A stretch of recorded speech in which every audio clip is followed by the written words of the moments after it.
Përshëndetje të gjithëve. Sot do të flasim për financën dhe kuptimin e saj, që do të jetë videoja e parë e këtij kanali. Termi financë është mjaft i përdorur jo vetëm në veprimtarinë ekonomike të tre subjekteve individe, qofshin individ, person fizik apo person juridik, por edhe në përdorimin e përditshëm të saj në jetën shoqërore. Në fjalorin e përditshëm, ky term përfshin një fushë shumë të gjerë përdorimi. Në këtë kuptim, ajo është e lidhur me të gjitha, që ka në bazë paran dhe veprimet që lidhen me të. Gjithçka e lidhur me paran, apo me transaksionet të këmbimeve monetare. Gjithçka e lidhur me një shpenzim në para, apo me sigurimin e një shumë e parash, është e quajtur në gjuhën e përditshme thjesht financë. Njësitë ekonomike, gjatë veprimtarisë së tyre, realizojnë shumë transaksione që kanë të bëjnë me krijimin apo sigurimin e vlerave monetare. Dhe në këtë proces, mjetet monetare dalin apo hyjnë në njësitë ekonomike.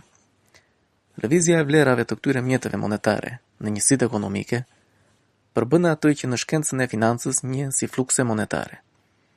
Në këtë kuptim, subjektet ekonomike, ekonomitë familjare, ndërmarrjet dhe shteti bazohen në konceptin e financës si një ekonomi familjare.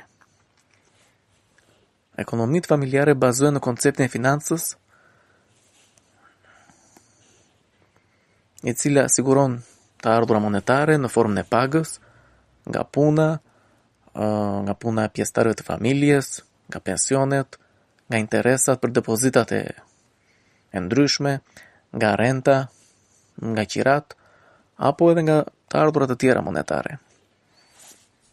Nga ana tjetër, kjo familje zotëron lëvizje të kundërta, me vlerë shpenzimet për të realizuar konsumin e domosdoshëm të jetës së saj si ushqim, veshmbathje, blerje të pajisjeve për shtëpinë, për të përballuar shpenzime të tjera si qira, sigurime e të tjera, apo për blerje pasurish të patundshme si toka dhe shtëpi.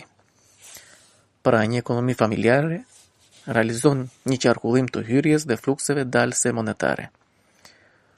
Ndërmarrjet, apo në kuptimin më të përgjithshëm, bizneset, gjatë veprimtarisë ekonomike të prodhimit, shërbimit, apo tregtisë, shpenzojnë mjete monetare për të blerë faktorët e prodhimit, të cilët janë puna, kapitali dhe toka.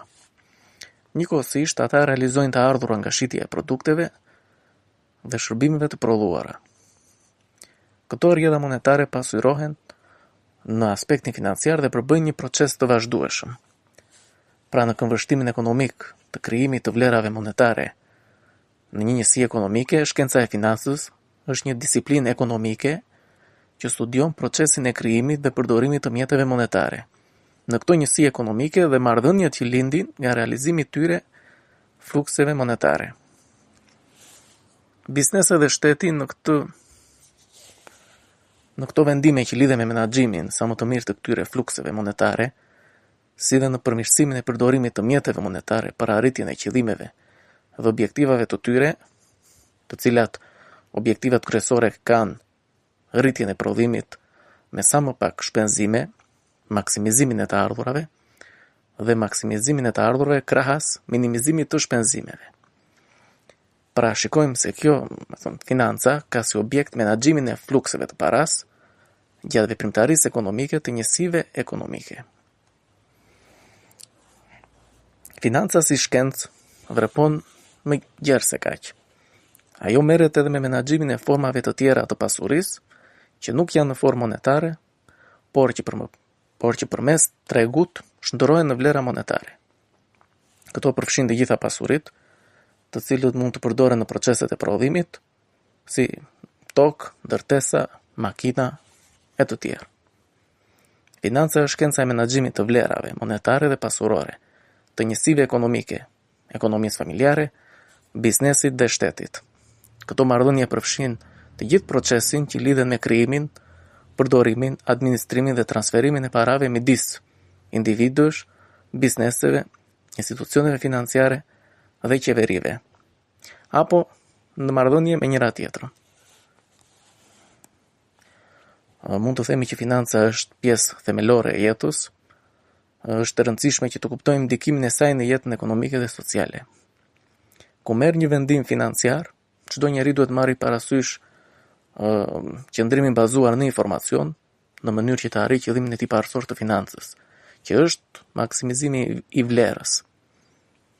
Dhe në kuptimin më të thjeshtë, financa përfshin çdo aktivitet që ka të bëjë me qarkullimin e paras, si për shembull, marrja e pagës, pagesa e faturave, blerjet e përditshme, marrja e kredive, apo vendosja e kursimeve në bankë. Pra çdo individ, familje, biznes apo shtet merret me financa në mënyrë të drejtë ose të tërthortë. Në kuptimin më të avancuar, financa është një disiplinë ekonomike që studion menaxhimin e burrimeve monetare dhe vendimet që lidhen me to.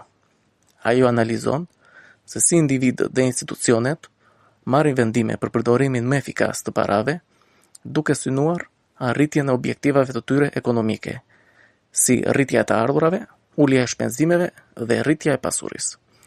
Në përfundim të kësaj video, financa nuk është vetëm paraja në vetvete, por mënyra se si ajo organizohet, qarkullon dhe përdoret, duke ndikuar drejt në mirëqendjen ekonomike të individit dhe të shoqërisë në tërësi.